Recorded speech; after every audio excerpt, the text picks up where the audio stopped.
আজ আমরা পশ্চিমবঙ্গের একটা খুব গুরুত্বপূর্ণ বিষয় নিয়ে কথা বলবো, বিশেষ নিবিড় সংশোধন বা এসআইআর প্রক্রিয়া। এই বিশ্লেষণটিতে আমরা দেখব এই প্রক্রিয়াটা ঠিক কী, কিভাবে এটি পশ্চিমবঙ্গে বাস্তবায়িত হয়েছে এবং এর ফলে যে তুমুল বিতর্ক তৈরি হয়েছে তার পেছনের কারণগুলো কি কি। আর হ্যাঁ, হাতে থাকা তথ্যের উপর ভিত্তি করে এর সম্ভাব্য সমাধান কি হতে পারে সেটাও আমরা খতিয়ে দেখব। পুরো বিষয়টা সহজে বোঝার জন্য আমরা আলোচনাটা 5টা ভাগে ভাগ করেছি।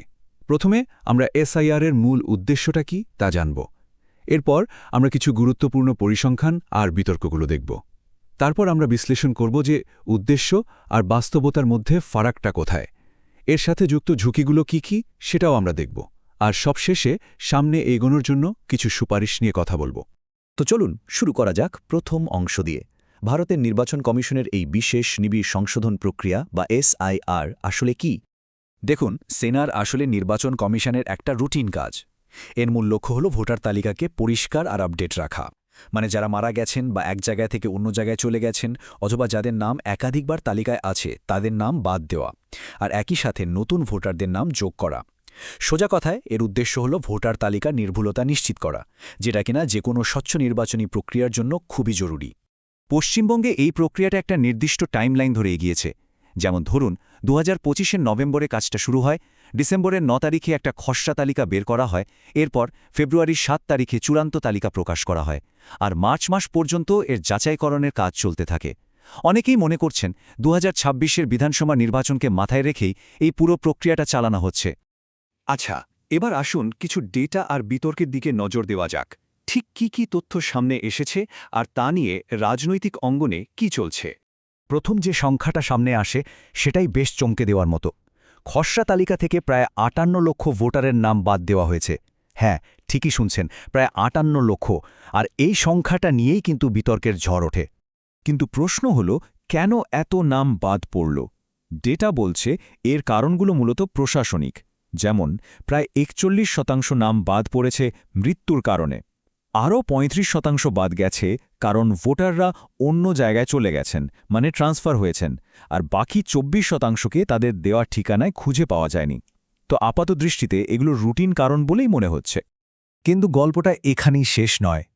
নাম বাদ দেওয়া ছাড়াও নির্বাচন কমিশনের একটা সফটওয়্যার অ্যালগোরিদম প্রায় 1.5 কোটি ভোটারকে সন্দেহজনক বা সাসপিশিয়াস হিসাবে চিহ্নিত করে। এদের সবাইকে আরও যাচাইয়ের জন্য নোটিশ পাঠানো হয়। বুঝতেই পারছেন, এত বড় একটা সংখ্যা পুরো প্রক্রিয়াটাকেই আরও অনেক বেশি জটিল করে তোলে।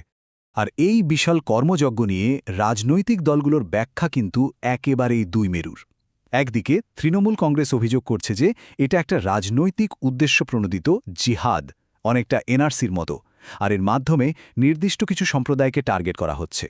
অন্যদিকে বিজেপির দাবি তৃণমূল আসলে তালিকায় থাকা ভুয়ো ভোটারদের বাঁচাতে চাইছে, যাতে তারা ভোটের সুযোগ নিতে পারে। এই দুই ভিন্ন ব্যাখ্যা সাধারণ মানুষের মধ্যে অনেক বিভ্রান্তি তৈরি করেছে। তো উদ্দেশ্য ছিল একটা পরিষ্কার ভোটার তালিকা তৈরি করা, কিন্তু বাস্তবে কি হলো? চলুন এবার উদ্দেশ্য আর বাস্তবতার ফারাকটা একটু বিশ্লেষণ করে দেখি। এই টেবিলটা দেখুন, পার্থক্যটা খুব স্পষ্ট। উদ্দেশ্য ছিল একটা পরিষ্কার আর নির্ভুল ভোটার তালিকা, কিন্তু বাস্তবে দেখা গেল জনমনে আতঙ্ক আর প্রশাসনিক ত্রুটি। প্রক্রিয়ার ক্ষেত্রে বলা হয়েছিল বুথ লেভেল অফিসার বা বিএলওরা ন্যায্যভাবে যাচাই করবে, কিন্তু অভিযোগ উঠেছে যে তাদের উপর চাপ সৃষ্টি করা হয়েছে এবং অনেক ক্ষেত্রে অবহেলাও করা হয়েছে। আর সবশেষে ফল কি হলো?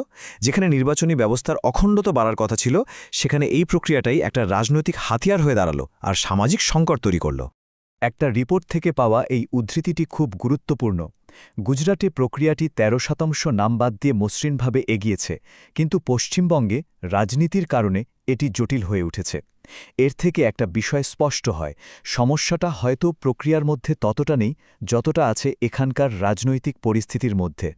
এই জটিলতার ফলে কি কি ঝুঁকি তৈরি হয়েছে, চলুন এবার সামাজিক এবং পদ্ধতিগত ঝুঁকিগুলো একবার দেখে নেওয়া যাক। ঝুঁকিগুলো কিন্তু বেশ গম্ভীর।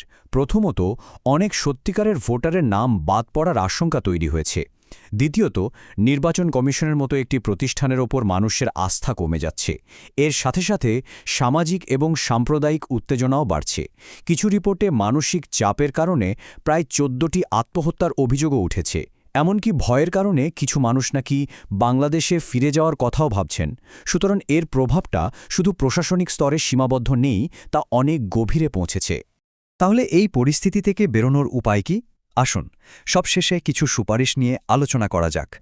প্রক্রিয়াটাকে ঠিক করতে হলে 4টে মূল বিষয়ের উপর জোর দিতে হবে।